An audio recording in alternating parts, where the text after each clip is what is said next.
Let a smile be your umbrella, but don't get a mouthful of rain. It's a reading. It's an audio book with pictures. Well, it can be a video book if you want it to be. You can look at it online, or you can just listen to it. Whatever is your pleasure. But this is the Joey Reynolds Story, and that's me. Hey! When I first wrote this, it was 20 years ago, and now it's on paperback and also large print. That's what happens when you get older. What happens now is the next move will be to go to a pamphlet with this thing. The first chapter, chapter 1, you're going to get a chapter every week until we finish the book. Thank God it's thin, huh? Could put this one in the bathroom. I think this thing should be done by the end of February. I hope so. One a week? Yeah. And then we will send, how many chapters we got here? I don't know. But whatever the case, just stay with me. Every week we'll give you another chapter of this thing. You can download it, and remember, I am a load. That's what everybody says. The first chapter is called The Showbiz Kid. Joey was always a little ahead of his mind. That's what Father Timothy said. He was the teacher at Bishop Timon High School. Actually, he was the principal. Now, they say people who get into show business lack self-esteem or come from a dysfunctional environment. Not me, because I'm from Buffalo. Why can't I be from normal parents? Nowadays, we use all these convenient buzzwords to explain ourselves, and we assume that anyone who wants to be in show business must have something wrong with them. They want to be a lawyer, a school teacher, president of the United States. Well, there must be something wrong with you too, if you want that. We analyze ourselves to find excuses, to find people to blame.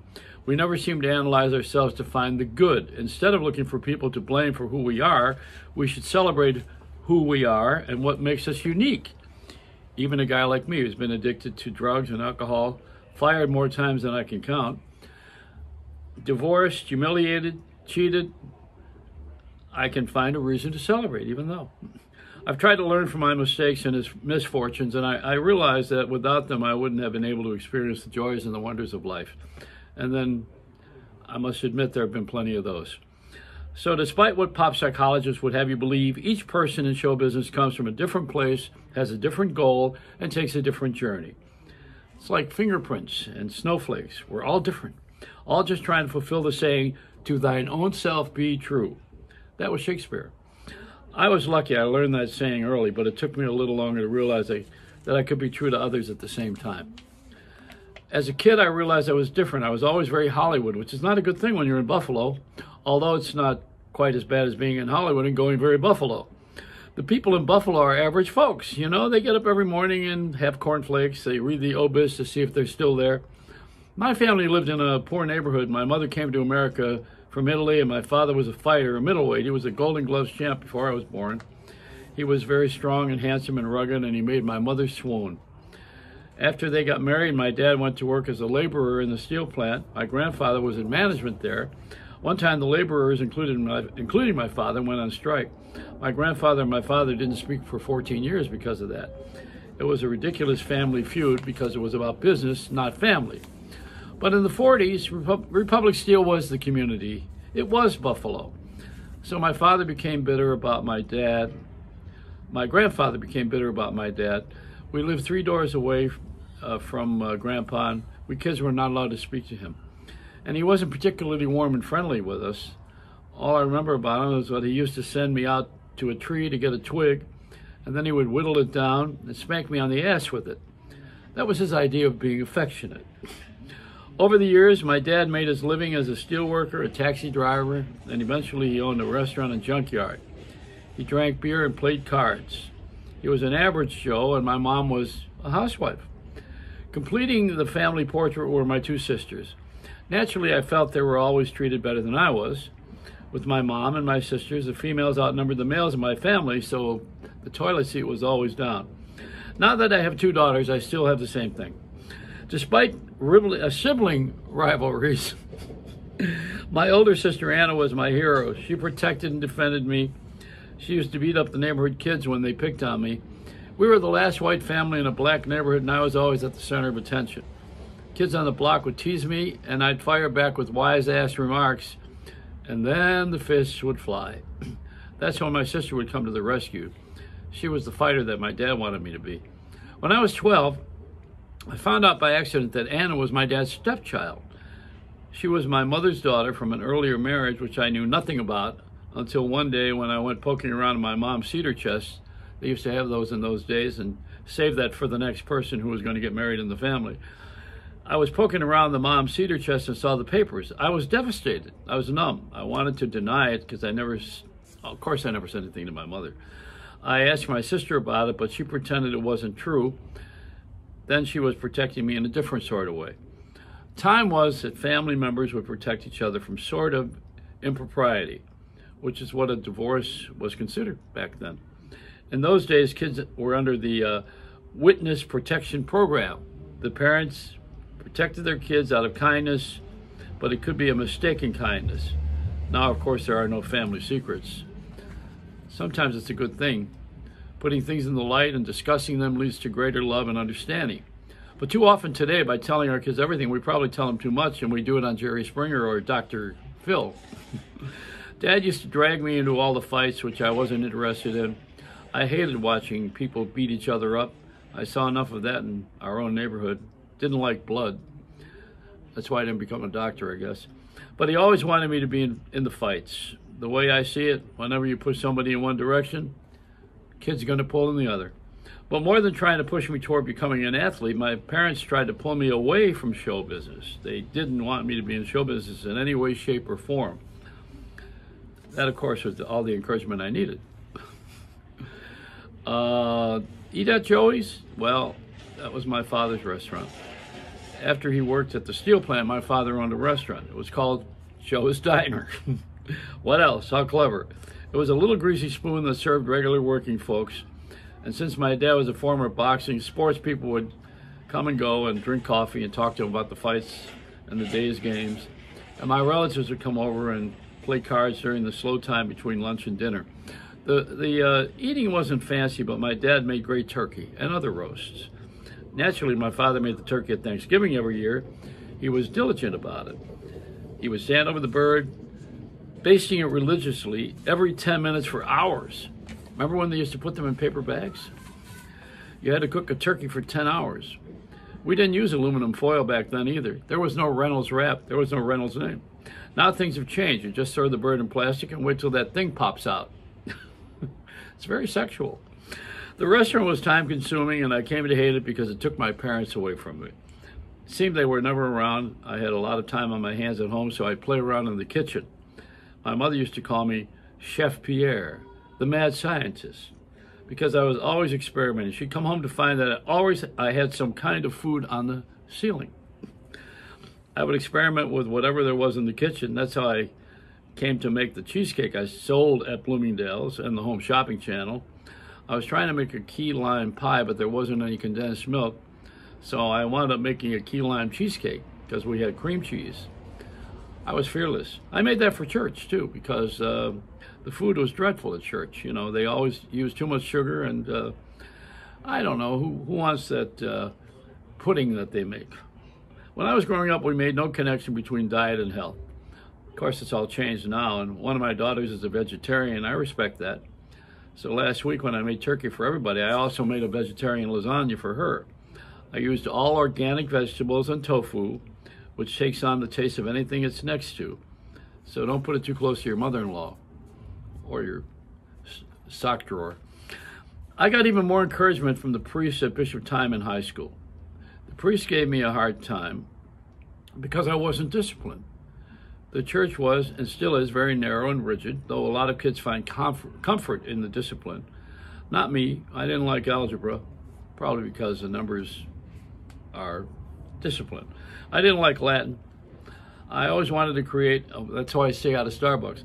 I always wanted to create and stretch, you know, to be true to myself. It wasn't just to be outrageous to get attention.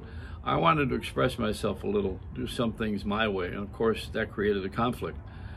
I wasn't exactly the class clown, though the class clown was a headliner. I was only a warm-up act.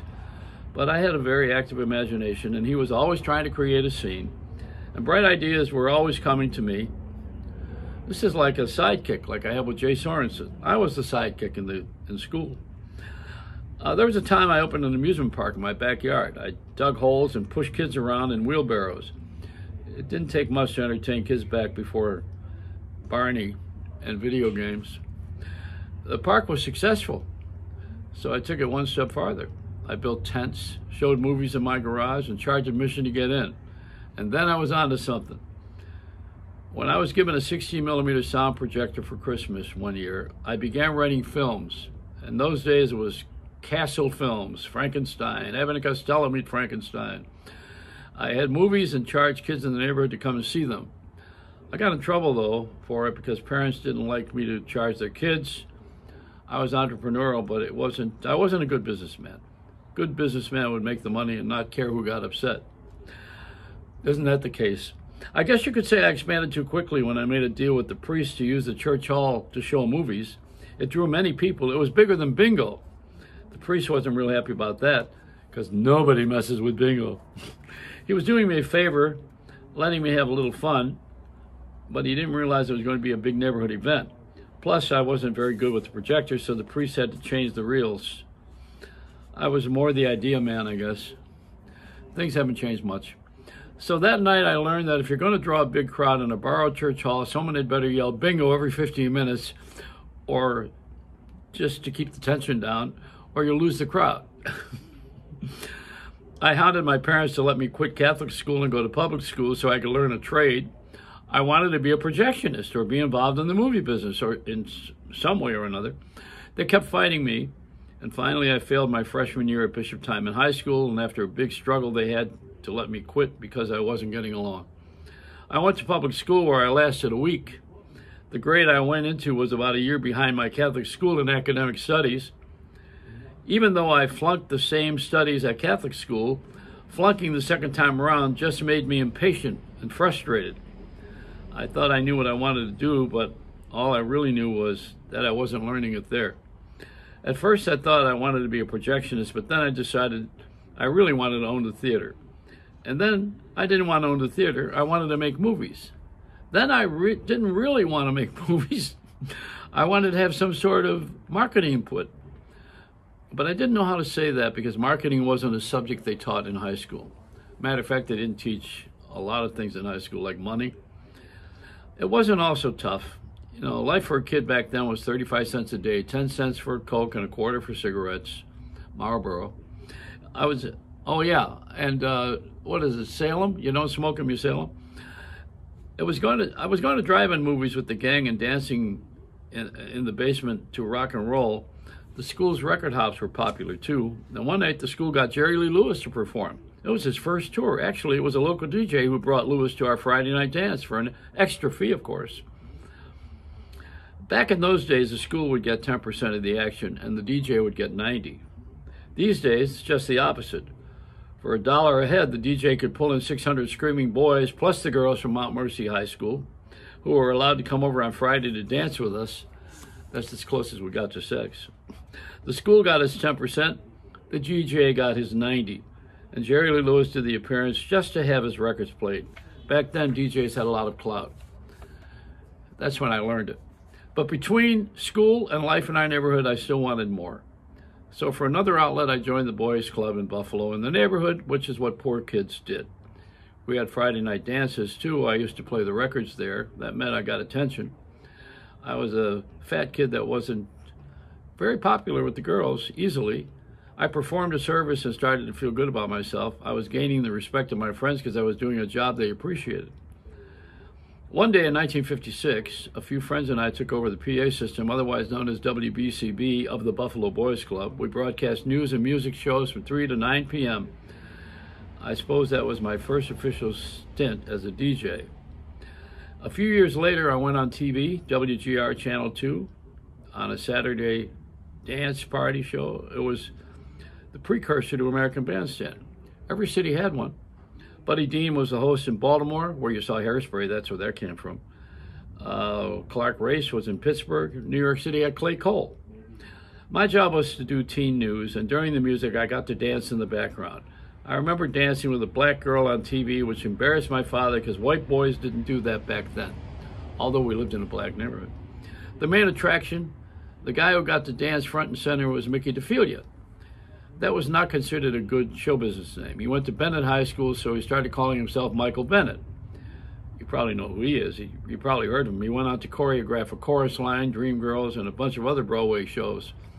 Well, he was already choreographing when we were 13. He used to dance with the two girls on the show. They used to squabble all the time. He kept pushing them out of the way to get more camera space, but he was a great talent. He could dance like no one I ever saw. You couldn't imagine anyone dancing that way. It was when I was working, well, he always had a mirror on his chest too. It was when I was working Saturdays on the TV station that I got a pretty big break, or at least I thought it would be. Bill Mazer was a local sportscaster before he moved to New York and became a big shot. He held a contest for the announcer of the future. Bill went on to become, I think, on NBC, the radio and TV sportscaster. Since I wasn't considered an employee of the station, I was able to enter the contest, which was sponsored by a car company through an ad agency. Each of the contestants aired an announcement. Teenagers signed the petitions of the announcer they liked best. I entered the contest and I won it. They awarded me money and a spot on TV. The only trouble was a friend and I rigged the contest. We copied student signatures on a mimeograph machine, and eventually the powers caught up with us and they addressed the issue quietly since they'd embarrassed themselves on TV. Eventually they laughed about it, saying, "Joey, you're such an asshole."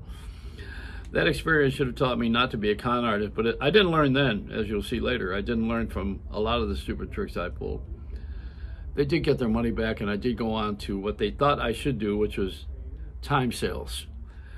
Like the time when I was 16, I decided to have a cigarette in the house.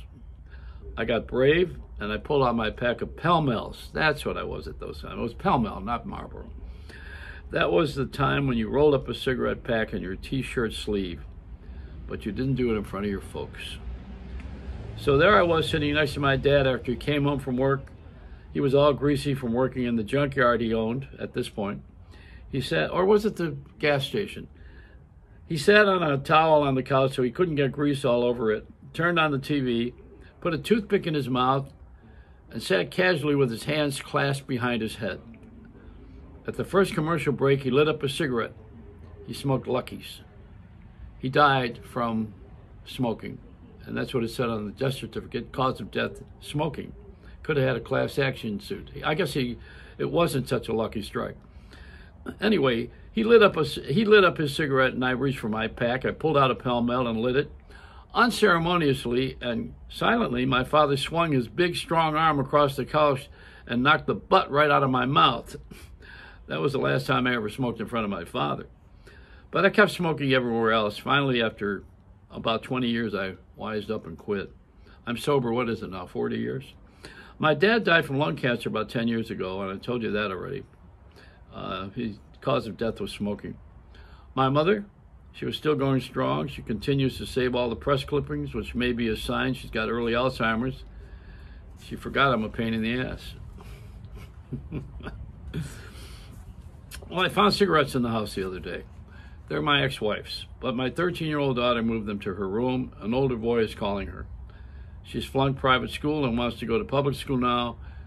If this didn't sound so familiar, I'd probably just hand her over to a cult. I recently enrolled her at the DeSisto School in Massachusetts, which is for troubled teens. It's actually for troubled parents. The kids cannot get expelled from the school, but the parents can. My daughters are opposite. Kristen is a very responsible young lady. She manages an office and has good boundaries. Mercedes is a rebel like me. And my ex-wife says, well, the world will teach her. The world will teach her. I can hardly say it. But I'm not of the persuasion to let the world teach her. I wanted to do it myself. After all that I've been through, I'm not willing to let her go. Everything that she's doing now reminds me of me. So I'm trying to treat her how I would have liked to have been treated.